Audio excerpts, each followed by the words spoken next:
Hello, जय हिंद, नमस्कार दोस्तों। आप सभी का स्वागत है आपके अपने YouTube channel online GK free classes में।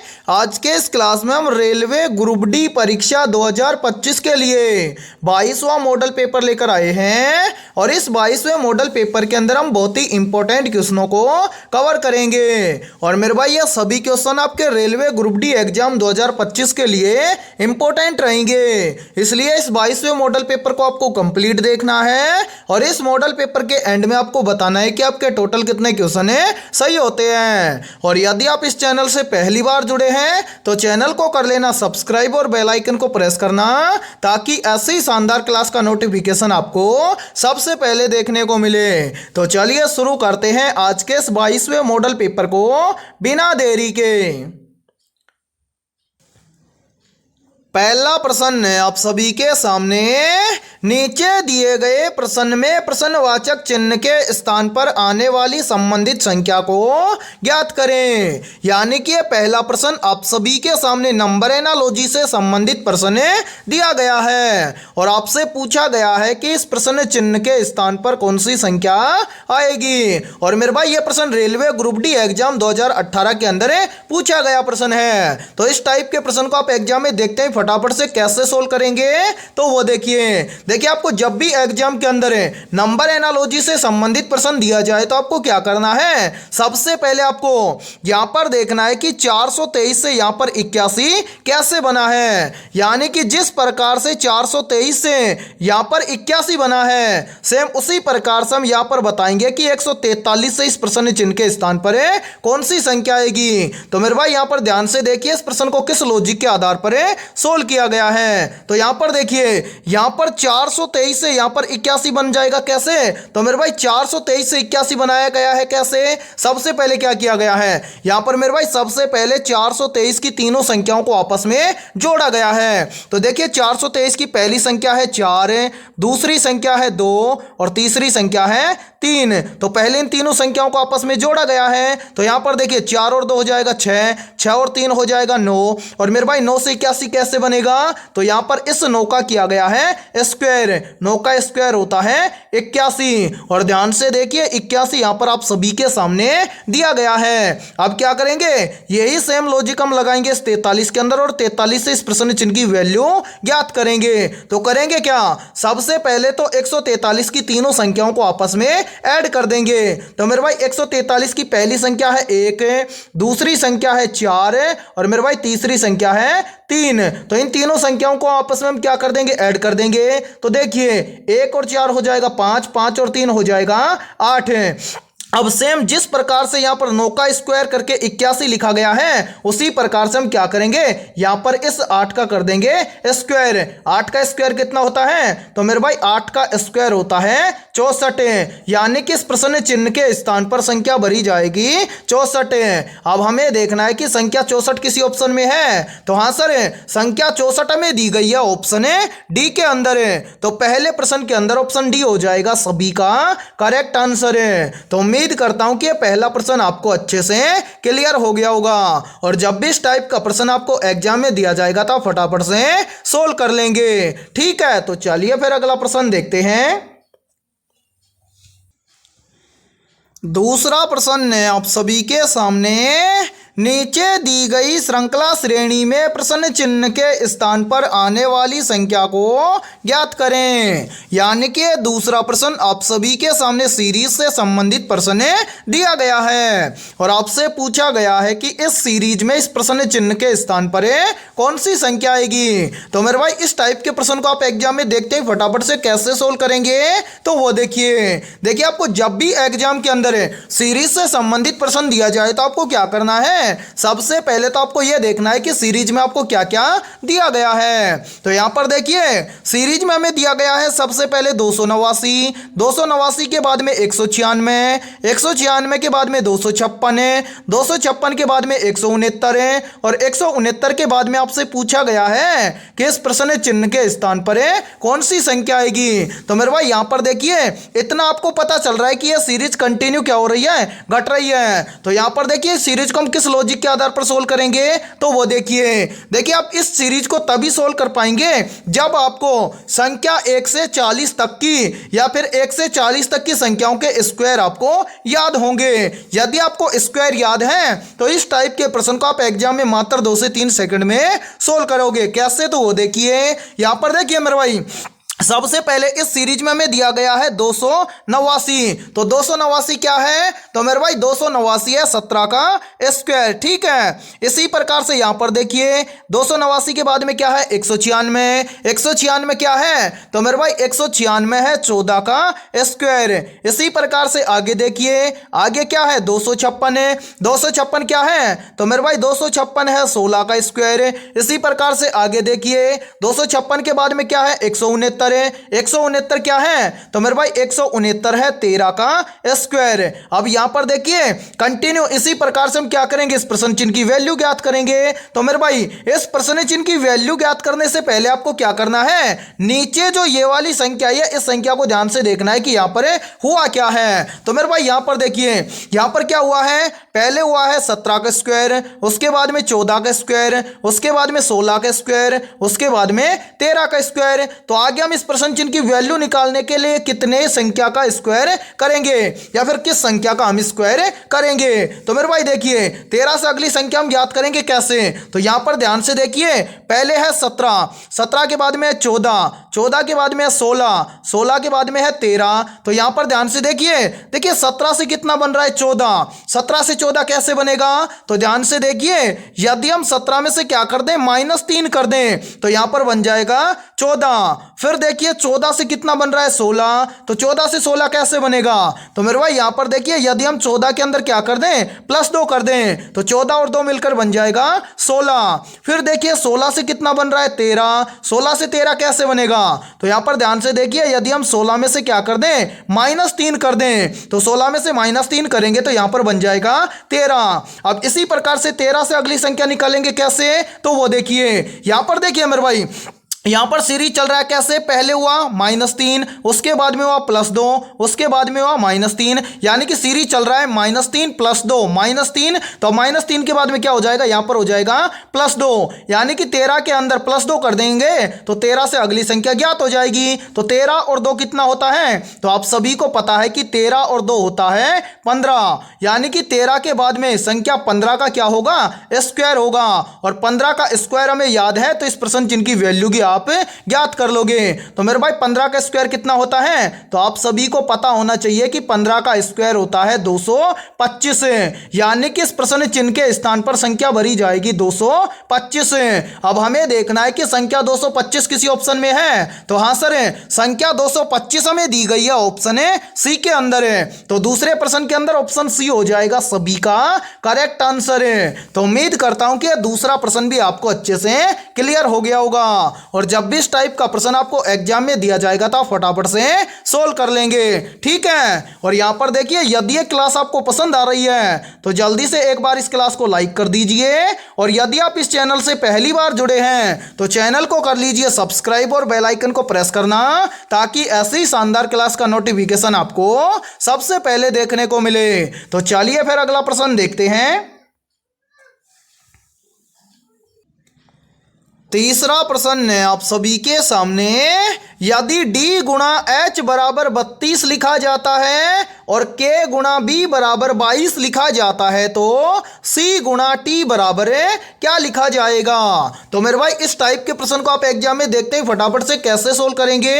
तो वो देखिए जब भी इस टाइप का प्रश्न आपको एग्जाम में दिया जाए तो आपको क्या करना है? सबसे पहले तो आपको यहां पर देखना है कि d गुणा h बराबर यहां पर 32 कैसे लिखा गया है। फिर इसी प्रकार से आपको यहां पर देखना है कि k गुणा b बराबर 22 कैसे लिखा गया है। फिर सेम इसी प्रकार से हम यहां पर बताएंगे कि c गुणा t बराबर क्या लिखा जाएगा। तो मेरे भाई देखिए जब भी इस टाइप का प्रश्न आपको एग्जाम में दिया जाए तो आपको करना क्या है? सबसे पहले यहां पर ध्यान से देखिए, यहां पर देखिए आपको बोला गया है कि d गुणा एच, इसके बराबर में कितना लिखा गया है 32। तो यहां पर हम कैसे पता करें कि डी गुणा एच बराबर 32 कैसे लिखा गया है? तो मेरे भाई आपको ज्यादा कुछ नहीं करना, यहां पर आपके सामने अल्फाबेट लेटर जो दिया गया है डी और एच, इसका आपको क्या करना है, नंबरिंग करना है। यहां पर ध्यान से देखिए, डी का नंबर होता है 4 और एच का नंबर होता है 8। यदि हम 4 और 8 को आपस में गुणा कर दें तो यहां पर हो जाएगा 8 चौक 32। और मेरे भाई ध्यान से देखिए 32 यहां पर आप सभी के सामने लिखा गया है। अब इसी प्रकार से हम यहां पर देखते हैं कि k गुणा b बराबर 22 इसी प्रकार से लिखा गया है क्या? तो यहां पर ध्यान से देखिए मेरे भाई, सबसे पहले कौन सा लेटर है k कितने नंबर पर आता है? तो k आता है अल्फाबेट लेटर के अंदर 11 नंबर पर। उसके बाद में क्या है b कितने नंबर पर आता है? तो अल्फाबेट लेटर के अंदर b आता है 2 नंबर पर। अब हम क्या कर देंगे, इन दोनों संख्याओं को आपस में गुणा कर देंगे तो 11 दूना कितना हो जाएगा? तो मेरे भाई 11 दूना हो जाएगा 22। और यहां पर ध्यान से देखिए 22 आप सभी के सामने दिया गया है। तो मैं उम्मीद करता हूं कि यहां पर आप आसानी से बता दोगे कि सी गुणा में टी बराबर क्या होगा।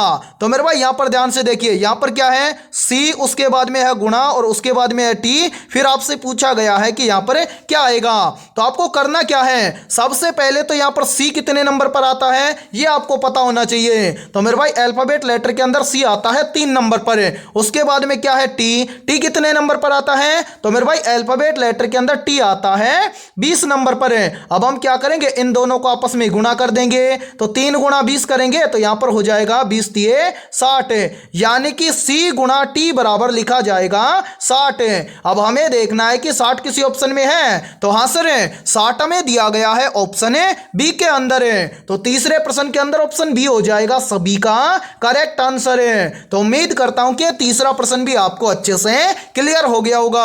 और जब भी इस टाइप का प्रश्न आपको एग्जाम में दिया जाएगा तो आप फटाफट से सोल्व कर लेंगे। और मेरे भाई इस टाइप के प्रश्न को आप एग्जाम में तभी सोल्व कर पाओगे जब आपको कंप्लीट अल्फाबेट लेटर नंबरिंग के साथ में याद होंगे। ठीक है, तो मेरे भाई मैं उम्मीद करता हूं कि यह प्रश्न आपको अच्छे से समझ में आया होगा और आप कंप्लीट अल्फाबेट लेटर को भी अच्छे से तैयार कर लो।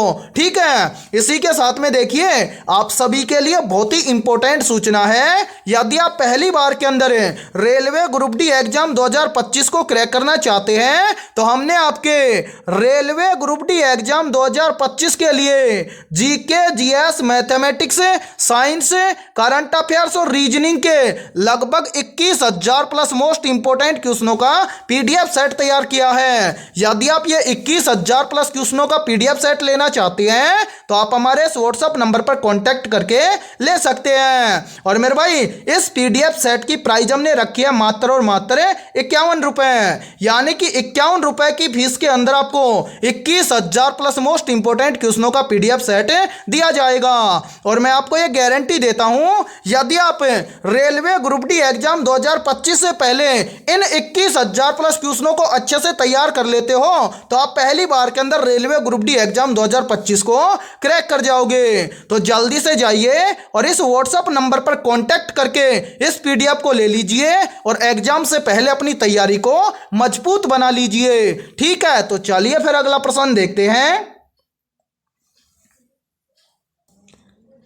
चौथा प्रश्न है आप सभी के सामने, नीचे दी गई आकृति में प्रश्न चिन्ह के स्थान पर आने वाली लुप्त संख्या को ज्ञात करें। यानी कि यह चौथा प्रश्न आप सभी के सामने मिसिंग नंबर से संबंधित प्रश्न दिया गया है और आपसे पूछा गया है कि इस दूसरी आकृति में इस प्रश्न चिन्ह के स्थान पर कौन सी संख्या आएगी। तो मेरे भाई इस टाइप के प्रश्न को आप एग्जाम में देखते ही फटाफट से कैसे सोल्व करेंगे, तो वो देखिए जब भी इस टाइप का प्रश्न आपको एग्जाम में दिया जाए तो आपको क्या करना है, सबसे पहले तो आपको यह देखना है कि इस दूसरी आकृति में प्रश्न चिन्ह आपको कहां पर दिया गया है। तो मेरे भाई यहां पर देखिए, यहां पर इस दूसरी आकृति में प्रश्न चिन्ह दिया गया है यहां पर नीचे। तो हमें क्या करना है, इस पहली आकृति में यहां पर देखना है कि नीचे यहां पर 126 कैसे आया है। तो उसी प्रकार से यानी कि जिस प्रकार से पहली आकृति में यहां पर 126 आया है उसी प्रकार से हम यहां पर बताएंगे किस दूसरी आकृति में इस प्रश्न चिन्ह के स्थान पर कौन सी संख्या आएगी। तो मेरे भाई यहां पर देखिए इस प्रश्न को किस लॉजिक के आधार पर सोल्व किया गया है। तो यहां पर देखिए मेरे भाई, यहां पर देखिए यहां पर 126 बना है कैसे। यदि हम क्या करें, इस 63 का गुणा कर दे किसके साथ में, 2 के साथ में। तो मेरे भाई 63 का यदि हम 2 के साथ में गुणा कर दें तो यहां पर बन जाएगा 126। ठीक है, इसी प्रकार से यहां पर देखिए, मेरे भाई यहां पर है 36 और इसके सामने है 72, यानी कि 63 के सामने 126 लिखा गया है। कैसे, 63 का 2 गुना करके। फिर देखिए 36 के सामने दिया गया है 72, तो 36 के सामने 72 कैसे बनेगा। तो मेरे भाई यहां पर देखिए, यदि हम इस 36 का क्या कर दें, 2 गुना कर दें, तो 36 का 2 गुना होता है 72, और इसके सामने यहां पर ध्यान से देखिए 72 दिया गया है। उसी प्रकार से मेरे भाई यहां पर देखिए इस दूसरी आकृति में यहां पर है 42, और 42 के सामने दिया गया है 84, तो 42 के सामने 84 कैसे बनेगा। तो मेरे भाई देखिए, यदि हम क्या करें, इस 42 का 2 गुना कर दें, तो 42 का 2 गुना होता है 84, और यहां पर देखिए 84 लिखा गया है। तो मैं उम्मीद करता हूं कि इस प्रश्न चिन्ह की वैल्यू आप फटाफट से ज्ञात कर देंगे। यानी कि आमने सामने की संख्या निकालने के लिए क्या किया गया है, 2 गुना करके लिखा गया है। अब मेरे भाई यहां पर देखिए जिस प्रकार से 42 का 2 गुना करके 84 लिखा गया है, तो इस प्रश्न चिन्ह की वैल्यू निकाल देंगे कैसे। तो प्रश्न चिन्ह के जस्ट ऊपर देखिए संख्या दी गई है 24, तो 24 से इस प्रश्न चिन्ह की वैल्यू निकालेंगे कैसे। तो मेरे भाई यहां पर हम क्या कर देंगे, इस 24 का कर देंगे 2 गुना। 24 का 2 गुना कितना होता है, तो आप सभी को पता है कि 24 का 2 गुना होता है 48, यानी कि इस प्रश्न चिन्ह के स्थान पर संख्या भरी जाएगी 48। अब हमें देखना है कि संख्या 48 किसी ऑप्शन में दी गई है, तो हाँ सर, संख्या 48 हमें दी गई है ऑप्शन डी के अंदर है, तो चौथे प्रश्न के अंदर ऑप्शन डी हो जाएगा सभी का करेक्ट आंसर है। तो उम्मीद करता हूं कि चौथा प्रश्न भी आपको अच्छे से क्लियर हो गया होगा, और जब भी इस टाइप का प्रश्न आपको एग्जाम में दिया जाएगा तो आप फटाफट से सोल्व कर लेंगे। ठीक है, तो चलिए फिर अगला प्रश्न देखते हैं। 5वां प्रश्न है आप सभी के सामने, 400 का 30% कितना होगा, ज्ञात करें। तो मेरे भाई इस टाइप के प्रश्न को आप एग्जाम में देखते हैं फटाफट से कैसे सोल्व करेंगे, तो वो देखिए आपको जब भी एग्जाम के अंदर प्रतिशत ज्ञात करने से संबंधित प्रश्न दिया जाए तो आपको क्या करना है, सबसे पहले तो आपको यहां पर देखना है कि यहां पर आपसे प्रश्न में क्या दिया गया है और क्या पूछा गया है। तो यहां पर ध्यान से देखिए, प्रश्न में हमें दिया गया है कि 400 का 30% कितना होगा, ज्ञात करें। तो मेरे भाई यहां पर देखिए इस टाइप के प्रश्न में आप क्या करेंगे, सबसे पहले तो आप यहां पर लिखेंगे 400, ठीक है। उसके बाद में क्या है का, तो यहां पर का मतलब हो जाएगा गुणा। उसके बाद में है 30% है, तो मेरे भाई यहां पर लिख देंगे हम 30। अब प्रतिशत है तो प्रतिशत को हटा देंगे, तो यहां पर हम क्या कर देंगे 30 के बटे में लिख देंगे कितना 100। अब इसको हम क्या कर देंगे, यहां पर सोल्व कर देंगे। यहां पर देखिए मेरे भाई 0 से कट जाएगा 0, उसके बाद में देखिए 0 से कट जाएगा 0। अब यहां पर क्या बच जाएगा, यहां पर बच गया 40, तो यहां पर हम लिख देंगे 40। उसके बाद में गुणा, और फिर यहां पर बच रहा है 3, तो यहां पर हम कर देंगे 3। तो मेरे भाई 40 और 3 को आपस में गुणा कर देंगे, तो 40 3 हो जाएगा 120, यानी कि 400 का 30% होगा 120। अब हमें देखना है कि 120 किसी ऑप्शन में है, तो हाँ सर 120 हमें दिया गया है ऑप्शन ए के अंदर है, तो 5वें प्रश्न के अंदर ऑप्शन ए हो जाएगा सभी का करेक्ट आंसर है। तो उम्मीद करता हूं कि ये 5वां प्रश्न भी आपको अच्छे से क्लियर हो गया होगा, और जब भी इस टाइप का प्रश्न आपको एग्जाम में दिया जाएगा तो आप फटाफट से सोल्व कर लेंगे। ठीक है, तो चलिए फिर अगला प्रश्न देखते हैं। 6ठा प्रश्न है आप सभी के सामने, निम्नलिखित में से किसने इंकलाब जिंदाबाद का नारा दिया था। ऑप्शन ए भगत सिंह ने, ऑप्शन बी सुभाष चंद्र बोस ने, ऑप्शन सी है चंद्रशेखर आजाद ने, और ऑप्शन डी है बाल गंगाधर तिलक ने। तो यहां पर देखें इन चारों में से करेक्ट आंसर हो जाएगा सभी का ऑप्शन है ए, यानी कि भगत सिंह ने इंकलाब जिंदाबाद का नारा दिया था। तो छठे प्रश्न के अंदर करेक्ट आंसर हो जाएगा सभी का ऑप्शन है ए। तो चलिए फिर अगला प्रश्न देखते हैं। 7वां प्रश्न है आप सभी के सामने, मानव शरीर में जल की मात्रा लगभग कितने प्रतिशत होती है। Option A 55%, option B 60%, option C है 70% और ऑप्शन डी है 80%। तो जल्दी से बताइए इन चारों में से करेक्ट आंसर है क्या होगा। आपसे पूछा गया है कि मानव शरीर में जल की मात्रा लगभग कितने प्रतिशत होती है। तो यहाँ पर देखिए इन चारों में से करेक्ट आंसर हो जाएगा सभी का ऑप्शन है सी, यानी कि मानव शरीर में जल की मात्रा लगभग 70% होती है। तो सातवें प्रश्न के अंदर करेक्ट आंसर हो जाएगा सभी का ऑप्शन है सी। तो चलिए फिर अगला प्रश्न देखते हैं। आठवां प्रश्न है आप सभी के सामने, किस ग्रह को लाल ग्रह कहा जाता है। ऑप्शन ए है शुक्र ग्रह को, ऑप्शन बी है मंगल ग्रह को, ऑप्शन सी है बृहस्पति ग्रह को और ऑप्शन डी है शनि ग्रह को। तो जल्दी से बताइए इन चारों में से करेक्ट आंसर है क्या होगा। आपसे पूछा गया है कि किस ग्रह को लाल ग्रह कहा जाता है। तो यहाँ पर देखिए इन चारों में से करेक्ट आंसर हो जाएगा सभी का ऑप्शन है बी, यानी कि मंगल ग्रह को लाल ग्रह कहा जाता है। तो आठवें प्रश्न के अंदर करेक्ट आंसर हो जाएगा सभी का ऑप्शन है बी। तो चलिए फिर अगला प्रश्न देखते हैं। नौवां प्रश्न है आप सभी के सामने, निम्न में से कौन सा अम्ल पेट में पाचन में सहायक होता है। ऑप्शन ए है सल्फ्यूरिक अम्ल, ऑप्शन बी है हाइड्रोक्लोरिक अम्ल, ऑप्शन सी है नाइट्रिक अम्ल और ऑप्शन डी है एसिटिक अम्ल। तो यहाँ पर देखिए इन चारों में से करेक्ट आंसर हो जाएगा सभी का ऑप्शन है बी, यानी कि जो हाइड्रोक्लोरिक अम्ल होता है ये पेट में पाचन में सहायक होता है, या फिर पेट में पाचन में सहायक अम्ल होता है हाइड्रोक्लोरिक अम्ल, जिसको हम बोलते हैं HCl। ठीक है, तो नौवें प्रश्न के अंदर करेक्ट आंसर हो जाएगा सभी का ऑप्शन है बी। और मेरे भाई यहाँ पर देखिए एक प्रश्न का आंसर सभी को कमेंट सेक्शन के अंदर कमेंट करके बताना है कि सल्फ्यूरिक अम्ल का रासायनिक सूत्र क्या होता है। तो चलिए फिर अगला प्रश्न देखते हैं। 10वां प्रश्न है आप सभी के सामने, किस शासक ने इलाही धर्म की शुरुआत की थी। ऑप्शन ए है बाबर ने, ऑप्शन बी है अकबर ने, ऑप्शन सी है जहांगीर ने और ऑप्शन डी है औरंगजेब ने। तो यहाँ पर देखिए इन चारों में से करेक्ट आंसर हो जाएगा सभी का ऑप्शन है बी, यानी कि अकबर शासक ने क्या की थी, इलाही धर्म की शुरुआत की थी। तो करेक्ट आंसर हो जाएगा 10वें प्रश्न के अंदर सभी का ऑप्शन है बी। तो चलिए फिर अगला प्रश्न देखते हैं। 11वां प्रश्न है आप सभी के सामने, निम्नलिखित में से कौन सा गैर धातु जो विद्युत का सुचालक होता है। या फिर देखिए इस प्रश्न को एग्जाम में ऐसे भी पूछ लिया जाता है कि निम्नलिखित में से वह कौन सा अधातु है जो विद्युत का सुचालक होता है। तो यहाँ पर देखिए इन चारों में से करेक्ट आंसर हो जाएगा सभी का ऑप्शन है सी, यानी कि इन सभी में से जो ग्रेफाइट अधातु होता है यह विद्युत का सुचालक होता है। तो 11वें प्रश्न के अंदर करेक्ट आंसर हो जाएगा सभी का ऑप्शन है सी। और मेरे भाई यहां पर देखिए यदि यह क्लास आपको पसंद आ रही है तो जल्दी से एक बार इस क्लास को लाइक कर दीजिए, और यदि आप इस चैनल से पहली बार जुड़े हैं तो चैनल को कर लेना सब्सक्राइब और बेल आइकन को प्रेस करना, ताकि ऐसे ही शानदार क्लास का नोटिफिकेशन आपको सबसे पहले देखने को मिले। और इस क्लास के एंड तक आपको बने रहना है, क्योंकि इस क्लास के अंदर बहुत ही इंपॉर्टेंट क्वेश्चन होने वाले हैं, और ये सभी क्वेश्चन आपके रेलवे ग्रुप डी एग्जाम 2025 के लिए इंपॉर्टेंट रहेंगे।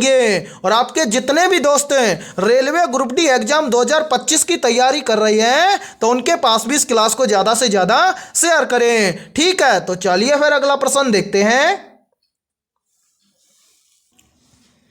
12वां प्रश्न है आप सभी के सामने, रक्त समूहों की खोज किस वैज्ञानिक ने की थी। ऑप्शन ए वैज्ञानिक कार्ल स्टीनर ने, ऑप्शन बी है वैज्ञानिक अलेक्जेंडर फ्लेमिंग ने, ऑप्शन सी है वैज्ञानिक वाटसन और क्रिक ने और ऑप्शन डी है वैज्ञानिक ग्रेगर मेंडल ने। तो यहां पर देखिए इन चारों में से करेक्ट आंसर हो जाएगा सभी का ऑप्शन है ए, यानी कि रक्त समूहों की खोज की थी वैज्ञानिक कार्ल स्टीनर ने। तो 12वें प्रश्न के अंदर करेक्ट आंसर हो जाएगा सभी का ऑप्शन है ए। तो चलिए फिर अगला प्रश्न देखते हैं। 13वां प्रश्न है आप सभी के सामने, ध्वनि तरंग निर्वात में क्यों नहीं चल सकती है? ऑप्शन ए, निर्वात में दबाव अधिक होता है। ऑप्शन बी है, निर्वात में कोई माध्यम नहीं होता है। ऑप्शन सी है, निर्वात में घर्षण अधिक होता है। और ऑप्शन डी है, निर्वात में ऊर्जा समाप्त हो जाती है। तो मेरे भाई यहां पर देखिए, इन चारों में से करेक्ट आंसर हो जाएगा सभी का ऑप्शन है बी, यानी कि ध्वनि तरंग निर्वात में क्यों नहीं चल सकती है? क्योंकि निर्वात में माध्यम नहीं होता है। या फिर हम बोल सकते हैं कि ध्वनि को चलने के लिए किसकी आवश्यकता होती है? माध्यम की आवश्यकता होती है। और निर्वात में माध्यम नहीं होने के कारण ध्वनि तरंगे निर्वात में नहीं चल सकती है। तो 13वें प्रश्न के अंदर करेक्ट आंसर हो जाएगा सभी का ऑप्शन है बी। तो चलिए फिर अगला प्रश्न देखते हैं। 14वां प्रश्न है आप सभी के सामने, बिजली के बल्ब में कौन सी गैस भरी होती है? या फिर देखिए, इस प्रश्न को एग्जाम में ऐसे भी पूछ लिया जाता है कि विद्युत बल्ब के अंदर कौन सी गैस भरी जाती है। तो यहां पर देखिए, इन चारों में से करेक्ट आंसर हो जाएगा सभी का ऑप्शन है सी, यानी कि बिजली के बल्ब में भरी जाने वाली गैस है नाइट्रोजन और ऑर्गन गैस। और मेरे भाई, ये दोनों की दोनों गैसें कैसी हैं? अक्रिय गैसें हैं। इसलिए क्या किया जाता है? विद्युत बल्ब के अंदर नाइट्रोजन और ऑर्गन गैस को भरा जाता है। तो 14वें प्रश्न के अंदर करेक्ट आंसर हो जाएगा सभी का ऑप्शन है सी। इसी के साथ में देखिए, एक प्रश्न और बनता है यहीं से, और काफी बार एग्जाम के अंदर भी पूछा जाता है कि बिजली के बल्ब का जो फिलामेंट होता है वो किस धातु का बना होता है? तो याद रखना, बिजली के बल्ब का जो फिलामेंट बना होता है वो बना हुआ होता है टंगस्टन धातु का। और 14वें प्रश्न के अंदर करेक्ट आंसर हो जाएगा सभी का ऑप्शन है सी। तो चलिए फिर अगला प्रश्न देखते हैं। 15वां प्रश्न है आप सभी के सामने, ऊष्मा का सबसे अच्छा संवाहक कौन सा धातु है? या फिर देखिए, इस प्रश्न को एग्जाम में ऐसे भी बोल दिया जाता है कि ऊष्मा का सबसे अच्छा चालक धातु कौन सा है? या फिर मेरे भाई, इसको ऐसे भी बोला जा सकता है कि बेस्ट कंडक्टर ऑफ हीट, यानी कि ऊष्मा का सबसे अच्छा चालक धातु कौन सा है? तो यहां पर देखिए, इन चारों में से करेक्ट आंसर हो जाएगा सभी का ऑप्शन है डी, यानी कि ऊष्मा का सबसे अच्छा चालक धातु होता है चांदी, यानी कि सिल्वर। तो 15वें प्रश्न के अंदर करेक्ट आंसर हो जाएगा सभी का ऑप्शन है डी। तो चलिए फिर अगला प्रश्न देखते हैं। 16वां प्रश्न है आप सभी के सामने, मलेरिया रोग किसके कारण होता है? ऑप्शन ए, बैक्टीरिया के कारण है। ऑप्शन बी है, वायरस के कारण है। ऑप्शन सी है, प्रोटोजोआ के कारण है। और ऑप्शन डी है, कवक के कारण है। तो यहां पर देखिए, इन चारों में से करेक्ट आंसर हो जाएगा सभी का ऑप्शन है सी, यानी कि जो मलेरिया रोग होता है ये प्रोटोजोआ के कारण होता है। तो 16वें प्रश्न के अंदर करेक्ट आंसर हो जाएगा सभी का ऑप्शन है सी। तो चलिए फिर अगला प्रश्न देखते हैं। 17वां प्रश्न है आप सभी के सामने, दूध से दही बनने की प्रक्रिया को क्या कहा जाता है? मोस्ट इंपोर्टेंट प्रश्न है ये, चाहे तो आप इस प्रश्न का स्क्रीनशॉट भी ले सकते हैं। तो जल्दी से बताइए, इन चारों में से करेक्ट आंसर क्या होगा?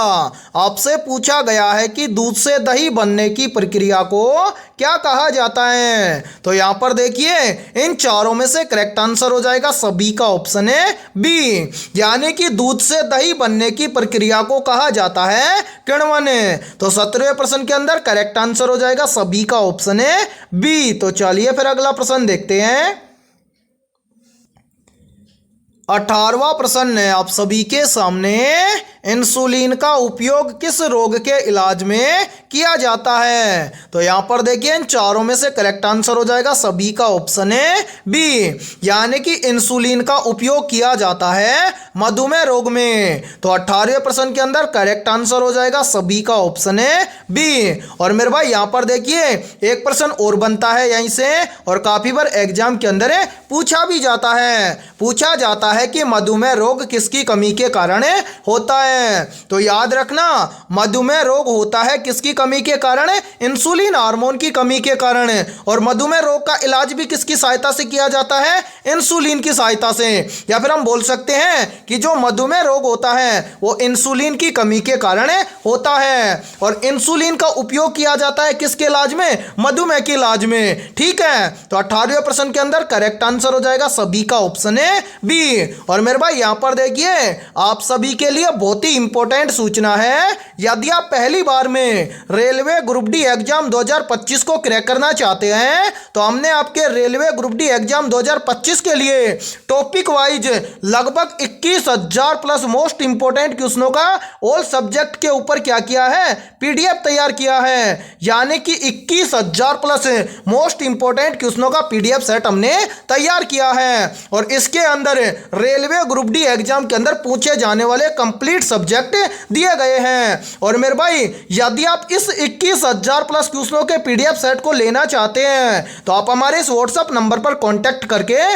ले सकते हैं। व्हाट्सएप नंबर है 7374826893। ये हमारा व्हाट्सएप नंबर है। इस व्हाट्सएप नंबर पर आप कांटेक्ट करके इस पीडीएफ को ले सकते हैं और एग्जाम से पहले अपनी तैयारी को मजबूत बना सकते हैं। और मेरे भाई इस पीडीएफ सेट की प्राइस हमने रखी है मात्र और मात्र 51 रुपए। यानी कि 51 रुपए की फीस के अंदर आपको 21,000 प्लस मोस्ट इंपोर्टेंट क्वेश्चनों का पीडीएफ सेट दिया जाएगा। और आपको मैं एक गारंटी देता हूं, यदि आप रेलवे ग्रुप डी एग्जाम 2025 से पहले इन 21,000 प्लस क्वेश्चनों को अच्छे से तैयार कर लेते हो तो आप पहली बार के अंदर रेलवे ग्रुप डी एग्जाम 2025 को क्रैक कर जाओगे। तो जल्दी से जाइए और इस व्हाट्सएप नंबर पर कॉन्टैक्ट करके इस पीडीएफ को ले लीजिए और एग्जाम से पहले अपनी तैयारी को मजबूत बना लीजिए। और इसी के साथ में हमारे इस YouTube चैनल पर जितने भी क्लासेज होंगी उन सभी क्लासों का फ्री पीडीएफ आपको हमारे व्हाट्सएप ग्रुप के अंदर मिल जाएगा। ठीक है, तो चलिए फिर अगला प्रश्न देखते हैं। 19वां प्रश्न है आप सभी के सामने, परमाणु बम किस सिद्धांत पर कार्य करता है? तो यहां पर देखिए इन चारों में से करेक्ट आंसर हो जाएगा सभी का ऑप्शन है बी। यानी कि परमाणु बम होता है यह नाभिकीय विखंडन अभिक्रिया या नाभिकीय विखंडन सिद्धांत पर कार्य करता है। तो 19वें प्रश्न के अंदर करेक्ट आंसर हो जाएगा सभी का ऑप्शन है बी। तो चलिए फिर अगला प्रश्न देखते हैं। 20वां प्रश्न है आप सभी के सामने, सामाजिक सुधारों के लिए प्रसिद्ध ब्रह्म समाज की स्थापना किसने की थी? ऑप्शन ए है स्वामी विवेकानंद ने, ऑप्शन बी है राजा राम मोहन राय ने, ऑप्शन सी है दयानंद सरस्वती ने और ऑप्शन डी है ज्योतिबा फूले ने। तो यहाँ पर देखिए इन चारों में से करेक्ट आंसर हो जाएगा सभी का ऑप्शन है बी। यानी कि सामाजिक सुधारों के लिए प्रसिद्ध ब्रह्म समाज की स्थापना की थी राजा राम मोहन राय ने। तो 20वें प्रश्न के अंदर करेक्ट आंसर हो जाएगा सभी का ऑप्शन है बी। और मेरे भाई यहाँ पर देखिए एक प्रश्न और बनता है यहीं से, और काफी बार एग्जाम के अंदर पूछा भी जाता है कि आर्य समाज की स्थापना किसने की थी? तो याद रखना आर्य समाज की स्थापना की थी दयानंद सरस्वती ने। इसी के साथ में देखिए एक प्रश्न और बनता है यहीं से, और काफी इंपॉर्टेंट प्रश्न है ये। इस प्रश्न को चाहे तो आप नोट भी कर सकते हैं। काफी बार पूछा जाता है कि सत्यशोधक समाज की स्थापना किसने की थी? तो याद रखना सत्यशोधक समाज की स्थापना की थी ज्योतिबा फूले ने। ठीक है, और 20वें प्रश्न के अंदर करेक्ट आंसर हो जाएगा सभी का ऑप्शन है बी। तो आज की इस क्लास के अंदर इतना ही। यदि यह क्लास आपको पसंद आई है तो जल्दी से एक बार इस क्लास को लाइक कर दीजिए, और यदि आप इस चैनल से पहली बार जुड़े हैं तो चैनल को कर लेना सब्सक्राइब और बेल आइकन को प्रेस करना, ताकि ऐसे ही शानदार क्लास का नोटिफिकेशन आपको सबसे पहले देखने को मिले। और आज की इस क्लास के अंदर हमने 20 बहुत ही इंपॉर्टेंट क्वेश्चन करवाए हैं। तो इन 20 में से आपके कितने क्वेश्चन सही हुए हैं सभी को कॉमेंट सेक्शन के अंदर कॉमेंट करके बताना है। ठीक है, तो फिर मिलते हैं ऐसे बेहतरीन क्वेश्चनों के साथ सुबह 11 बजे।